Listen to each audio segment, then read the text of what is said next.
Somebody said to me, why are you always going on about Keir Starmer? I said, I can't think why.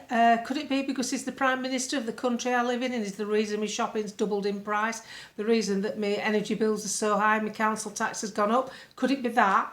Could that be it? I mean, who else should I be talking about mostly? He's the one dishing out all this dirt on us. Now he's going to put troops in Ukraine. Is he bonkers? The Americans tried that with Keir. 71 years later, they've still got 25,000 people stuck out there. It's just bloody madness. Yeah, and I know that Nigel Farage said he was a perfectly decent man. No, sorry, I don't see him like that. That might be how you do your politics, keeping polite. And I do understand that. I'm not knocking it. What I'm saying is, I, as a member of the public, will say what I want. I don't see him as a decent man. I see him as a four-letter word that I can't use on here. But I asked around when he made that comment because I thought, and when I did, I got quite a few different people feeding back, and this guy said Nigel will not risk inflammatory personal comments about Keir Starmer with so many live events planned. We had Antifa in Cornwall. People were terrified. The police were not helpful. Our biggest rally is in Birmingham coming up. It's a worry all the time. They're mass and they're violent, and you have to think of public safety. It would be very foolish to push a harder narrative. So the thing is, I understand that, because if he'd said something foul about Keir Starmer, then that would inflame things. They're just waiting for that. They're gagging for it. I saw it with Brexit. I put some what I thought were innocuous comments out during the Brexit era when we were coming up to the vote, and I got absolutely hammered on social media from the left. So the last thing you want to do when you've got people turning up to see you, paying good money to hear you speak, and at a rally, you want them to feel safe. I did get a message from a woman at the time who went to the rally. I think it was in Redruth. And she said, I'm 62 and I didn't expect it, but I felt unsafe. I couldn't wait to get in the building. It felt unsafe going in. I think they were queuing up. And this business with the police, they said, the police, that they only intervene if something had actually kicked off. But these were intimidating people. They're masked. You know, to actually say they thought it was Antifa, which is an American-backed organisation, they're ruthless. And we shouldn't have to put up with that. Just tell me on the thread, because you've probably been to demonstrations and I haven't. Does we'll call ourselves the right, reluctantly, do we turn up at, say, a Labour conference or a Jeremy Corbyn event to disrupt it and make the supporters feel afraid? Do we do that? I honestly think we don't. I might be being naive, so tell me on the thread, because that's the bit that I can't get over. We're the side that seems to stay polite, and yet we're the ones that are called far right. And I don't think that's a title I'm prepared to accept. For a start, I've never even been to a bloody demonstration. All I've asked people to do is email their MP. What is so renegade about that? And there was a woman, a Welsh Senate politician, can't remember her name, making a big song and dance about not getting into a Reform Party event. Did you see that going on? Have you seen her profile picture on Twitter?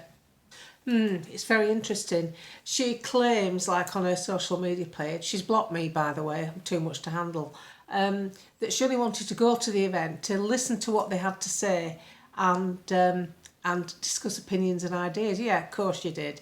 No, you didn't. You wanted to disrupt it.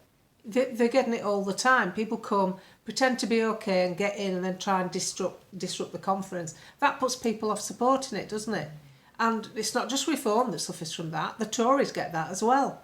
I went to a Tory party conference 2019, just before the election, and walking over the bridge to get to it. I wasn't a member of the Tory. I don't know why they let me in. And I went to a fringe event with the Bruges group. And dangling from the bridge was an effigy of Jacob Rees-Mogg and Boris, with a hangman's noose round the neck, blood like a fake stab wound. It was like a Guy Fawkes type thing, but with their faces on. And is that any way to behave? And Owen Jones came into this Bruges group event, and he was given coffee and sandwiches. He was made welcome. He interviewed Arlene Foster, then he interviewed me. And as he was interviewing me, I was taking it cautiously because I thought, yeah, you're going to expect me to kick off and be all, hardcore. And I didn't. I just said to him, you're very lucky you could come here. You're very lucky because you've been able to walk in here just with your videographer, feel perfectly safe and get treated with respect. I couldn't do that at your party conference. I would be afraid to turn up. And unfortunately, two of the women joined me and they were a bit more visceral than me. And so the conversation went a bit sideways, and then that's what hit The Guardian the next day. They even managed to turn round, being at a Tory event inside the building, had all their own way, refreshments, and even in the story the day after in The Guardian, it managed to turn us, call me and these other two women, a coven of we were going to annihilate them. They made it sound like it was physical when woman had used the term politically, annihilate you in the polls.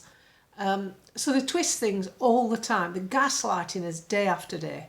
And I can't stand it and the reason I talk about Keir Starmer so much is he's the one that's affecting my life.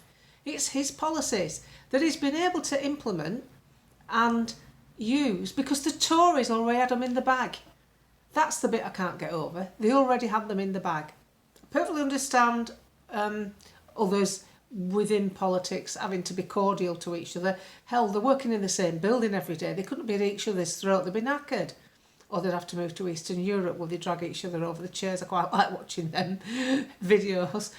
But seriously, the thing is, I talk about him because he's the one with the most impact on my life.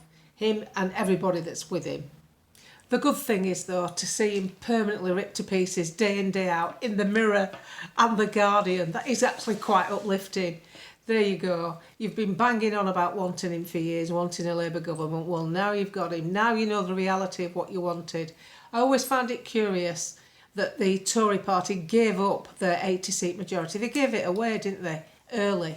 A snap election. Why is that? Well, it was rumoured at the time that Rishi Sunakers didn't want to be the Prime Minister when the country was on a war footing.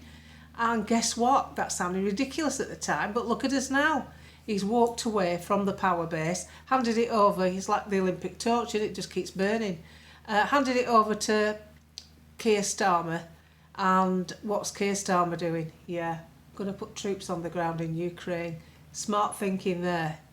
I just see the man as a complete and utter waste of time for this country.